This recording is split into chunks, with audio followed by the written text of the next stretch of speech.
안녕하십니까. 경영학 박사지만 어디까지나 본업은 법무법인에서 생계형 손해선수로 근무 중인 이윤석입니다. 반갑습니다.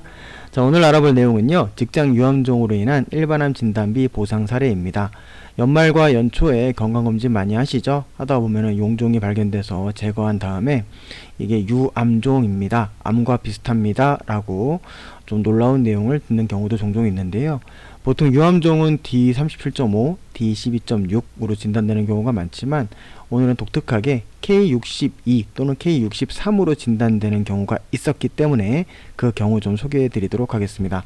먼저 우리 실제 사례인지를 보기 위해서 서류를 좀 봐야 되겠죠. 보시면 이렇게 네. 이분이 이제 용종 제거를 하셨는데요, 결장에 폴립으로 해서 K63.5 나왔고 대장 내시경 검사에서 용종 절제술을 시행했다라고 되어 있습니다. 의무 기록을 봐도 그냥 직장의 폴립 용종이라고 해서 K62.1 이렇게만 나와 있죠.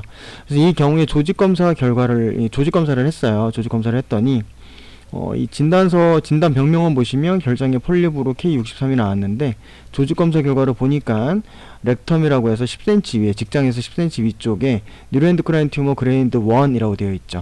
이게 유암종 그레이드 1이라는 얘기인데, 이 뉴로엔도크라인 튜머라고 하는 것은 그레이드 1, 2, 3까지가 있고요. 그다음 그레이드 1, 2는 이렇게 인튜머라고 지칭을 하고, 그레이드 3는 실질적으로 카시노이드 악성 종양으로 보는데 6차까지 그렇게 됐었고, 지금 7차나 8차는 사실상 구분을 크게 하고 있진 않아요. 하지만 엄밀히 말하면 구분이 되어야 되는 것이고, 그레이드 3 같은 경우에는 사실상 악성암이죠.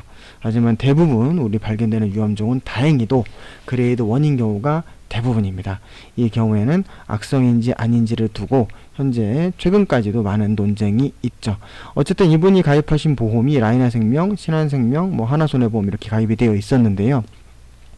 그래서 이분이 전라도 사시는 분이셔서 주말 이용해서 제가 학원 강의 끝나고 내려가서 만나 뵀었던 기억이 납니다. 그래서 역에서 잠깐 만나 뵙고 설명드리고 그 위임 받아가지고 다시 올라왔었죠. 그래서 제가 뭘 했느냐, 여기에 대해서 이제 진단을 받아야 되겠죠. 보시면 진단 코드가 K63.5라고 되어 있잖아요.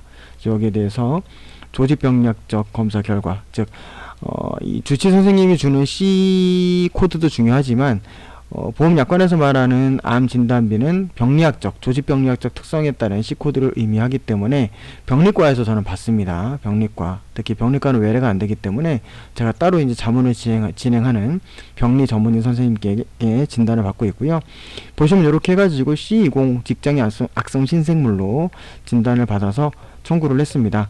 그리고 가입한 연도에 따라서 보통 1차부터 8차까지 한국표준질병 사인분류표가 있고, 그 한국표준질병 사인분류표에 따라서 분류 기준이 좀 다르기 때문에 거기에 맞춰서 모두 의견서를 보냈죠. 판례, 그 다음에 금융분쟁 조정 사례, 그 다음에 왜 이 케이스 같은 경우에는 일반암이 지급돼야 되는지 그 이유, 이런 것들을 조목조목 만들어서 의견서와 같이 동봉해서 발송을 했고요. 청구하고 나면 이렇게 그 당사자분한테 이렇게 문자가 갑니다. 그럼 당사자분이 저한테 이렇게 문자로 보내주세요. 라이나생명을 접수했더니 이제 어제 접수 문자가 왔고 오늘 오전에 지연 문자가 왔다, 며칠 늦어질 건가 보다, 이렇게 답장이 왔는데, 청구가 들어가고 심사를 하니까요, 심사에 들어가게 되면은 이제 시간이 좀 걸리게 됩니다.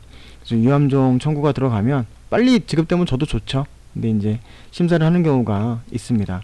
그래서 하나화재, 하나손해보험이랑 라이나생명권 접수를 했는데 접수 문자가 없어서 저한테 확인 좀 해달라는 처음에 메시지가 날라왔었고, 제가 확인을 해본 결과 접수가 제대로 돼서 진행이 됐지만 여기에 대해서 이제 이렇게 문자가 오는 거죠. 이 심사 때문에 좀 늦어진다. 그래서 제가 담당자분과 통화를 했었고요. 통화해가지고 진행 상황이라든가 이게 왜 어떤 별도의 복잡한 심사 없이 일반암으로 지급되는 게 맞는지에 대해서 의견을 간단하게 드렸고, 물론 제가 말한다고 해서 듣진 않죠. 심사를 하고 안 하고는 보험사 마음이니까. 자, 그렇게 해서 의견을 줬습니다. 그래서 결국은 신한생명도 이렇게 접수를 했었고요. 결국은 여기 문자가 이런 식으로 이제 카톡으로 날라오게 되면은 저한테 포워딩을 해주셨어요. 그래서 결론적으로는 서류와 일처리를 잘 해주셔서 덕분에 수월하게 진단비를 다 받게 됐다, 이렇게 됐고요. 믿고 기다려주셔서 저도 감사했죠. 그래서 이렇게 처리가 됐던 내용입니다. 보시면 이 라이나생명권도 서류가 빠르게 처리된 점 감사드립니다. 수고하셨습니다. 건강히 잘 지내세요. 그렇죠. 건강이 최고죠. 자, 이 암진단비, 직장 유암종이라고 하는 암진단비는요, 사실상 병리학적 코드와 임상학적 코드가 일치해야 되는데, 그와 관련돼서 제가 유암종과 관련된 뉴스 글도 제가 올린 적이 있습니다. 그래서 보시면은 혹시 뭐 시간 되시는 분들은 찾아보셔도 도움이 되실 것 같은데요. 중요한 점은 이 보험회사에서 쓸데없는 심사를 통해 가지고 괜히 긁어부스럼을 만드는 것보다는 좀 더 깔끔하게 진행이 되려면 이분처럼 초기부터 모든 서류를 저한테 주시고 제가 거기에 맞춰 가지고 서류를 모두 발급받고 청구할 수 있도록 해주시면 제 입장에선 더 일하기가 편하죠.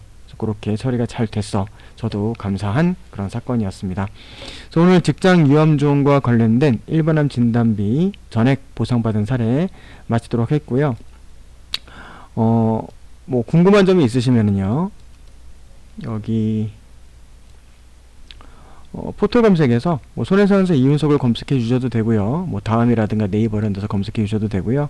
또는 1661-6585로 가는 대표번호도 있는데, 제가 강의가 있거나 할 경우에는 잘 전화를 못 받으니까 가급적이면 상담 신청 남겨주시면 좋겠습니다.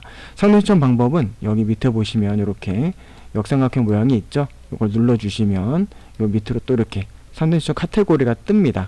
뜨면은 요거를 이제 또 클릭해 주시면 저한테 이제 메일로 링크가 되어 있는 란이 떠요. 그래서 거기에 통해 가지고 메일 신청해 주시면 제가 제 개인적인 메일로 들어오니까 확인해서 답변 드리고 있습니다.